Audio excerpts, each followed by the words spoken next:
Ọ̀rúnmìlà ti fààyè sílẹ̀ fún gbogbo obìnrin ló lè ṣe Ifá. Ọ̀rúnmìlà dice todo mujer puede ser Ifá. Todas mujeres pueden ser Ifá. Ọ̀rúnmìlà dice Ọ̀rúnmìlà.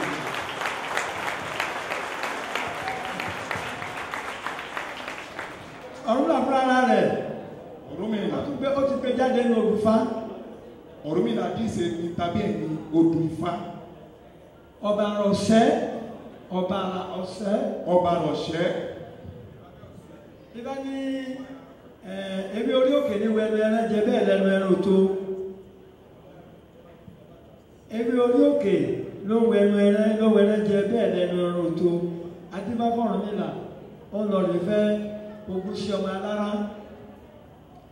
Yóò fẹ́ Ọgbọ̀nsẹ́ ọmọ Ajérò. Yóò fẹ́ Ṣèṣe Ọ̀wàrà ọmọ aládùn ẹ̀wí. Àwọn mẹ́ta ẹni ọ̀fẹ́ láàrin lásìkò yẹn. Ọ̀rúnmìlà casa con tres mujeres. Ògúnṣẹ́ ọmọ alára. Olúṣẹ́ ọba alára.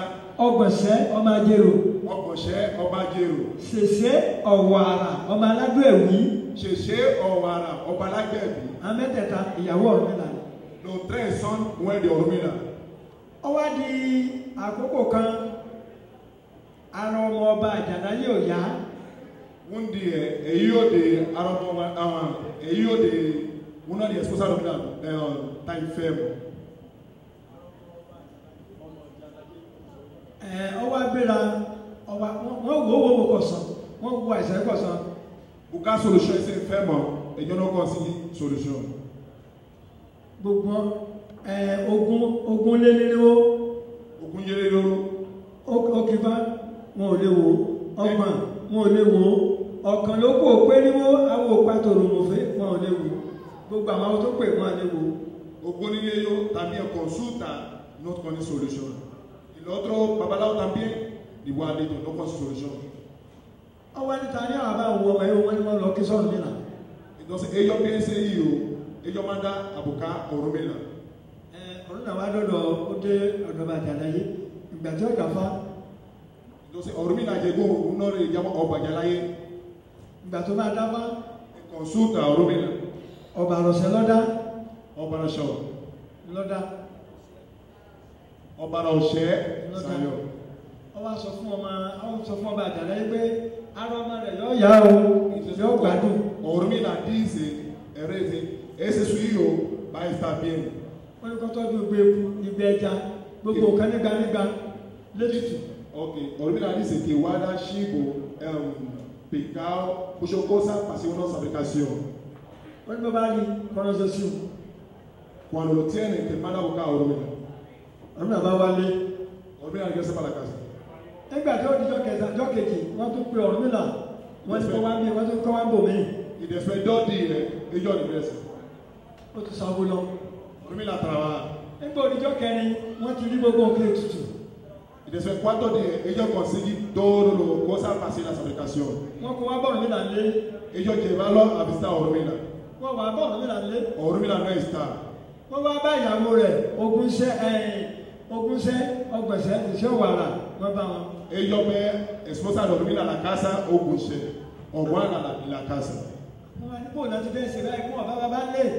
Ellos dicen papá no está en la casa, Ọ̀rúnmìlà se fue de ahí. Làwọn mẹ́tẹ̀ẹ̀ta wọ́n bá mú yẹ̀rò sùn. Y los tres. Wọ́n dà sójú ọpọ́n.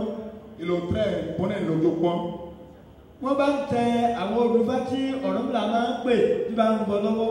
Entonces ellos también hablando la cosa de Ọ̀rúnmìlà cuando Ọ̀rúnmìlà está consultando. Wọ́n mú owó ẹyọ mẹ́rìndínlógún. Ellos agarran 16 cosas lo que hizo Ọ̀rúnmìlà. Wọ́n kó sójú ọpọ́n. Lo ponen en el ojo pọ́n. Nẹ́bà ń ṣàdúrà. Ellos siguen orando. Kárọ̀ ọmọọba Àjàlá yọ yá o. Ètò ògbè, òdí, ọ̀bàrà, ọ̀kànràn. Y los tres mujeres siguen orando para que le guíe para que está bien. Ọ̀sá ọ̀sẹ́ wọ́n ṣàdàkọ̀ báwọn. Los tres siguen hablando. Nígbà ọ̀pẹ́ wọ́n bá gba owó ẹyọ wọ́n ní wọ́n kó sórí ẹbọ. Entonces los tres agarran 16 y lo ponen a uno lado. Wọ́n kú yẹ̀rù sórí ẹbọ. Ellos ponen una cosa en el huevo. Wọ́n bá ní wọn lọ bẹ́bọ fésù. Ellos dicen que ponen esa aplicación que haya ponen en Èṣù. Ìyẹ̀rù sórí ẹbọ ìyẹ̀rù sórí aṣẹ́kùnlẹ̀ wọ́n wá kó jọ. El que queda wọ́n ní kí ọba Àjàlá yẹ kó fòrí sí àti kó pupa. Entonces ellos dicen, el rey Ọba Àjàlá, que hizo una sacrificación con aceite de roa, hace una sacrificación. Kó fi ra ọmọ rẹ̀ lára. Que usa para el cuerpo del niño, para que quita la enfermedad. Kọ́mọ náà lámbẹ̀. Para que el niño está bien. Ọmọ bá lò. Ellos lo usan. Nígbà tí ọjọ́ kejì ọmọ tí ò lè sùn ọmọ sùn. El otro día ellos duermen bien. Gbogbo tó di ọmọ tó di ọjọ́ gbádùn ó kò lára ọmọ.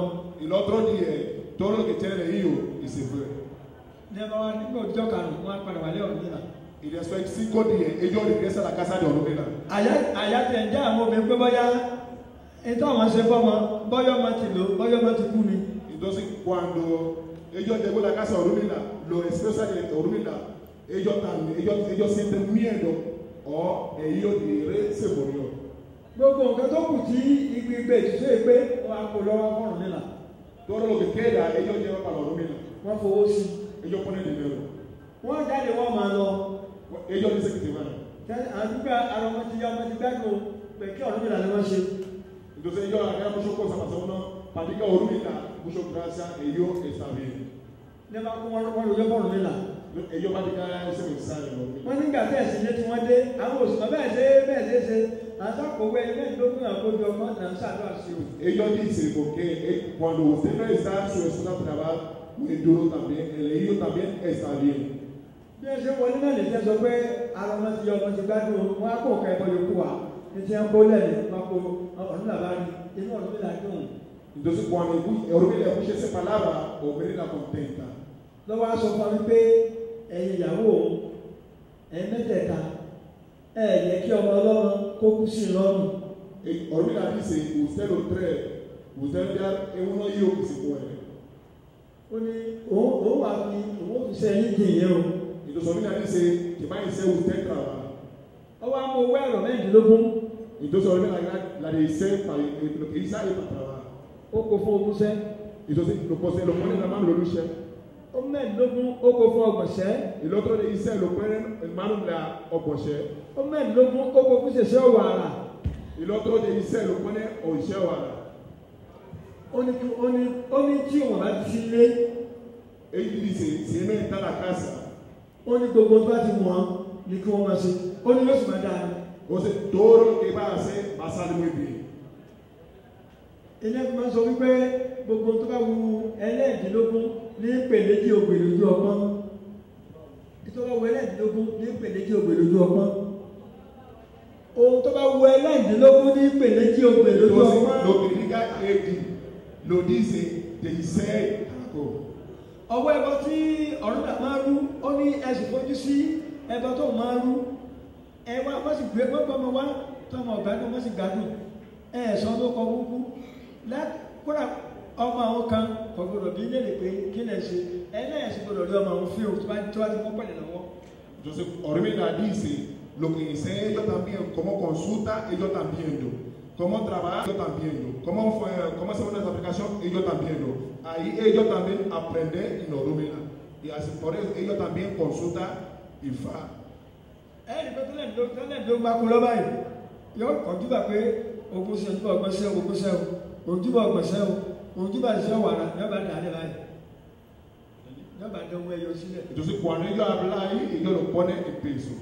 Èyí tó bá ti síjú ń bẹ̀ iná ni wọ́n pè lójú ẹnu méjìlá péré ni tí Ọ̀rúnmìlà àdàbọ̀ tá a máa ń pè tá a bá ń bọ lọ́wọ́ tá a máa ń pè tá a bá ń bọ lọ́wọ́ àwọn ìkàládà àwọn olùfà kan à ń pè wọ́n ní àdàbọ̀ ìlà máa ń pè àwọn eléyìí tí ìyàwó Ọ̀rúnmìlà ń gbọ́ tí ń fetí sí Ọ̀rúnmìlà ti máa ń ṣe ìdí wọn sọ pé ọkọ àwọn amánúbà yìí a máa pé kíní a máa pé kíní a máa sọ báyìí ìnáṣẹjọ náà lọ. Cuando Ọ̀rúnmìlà está consultando, está haciendo la aplicación, ellos también están escuchando.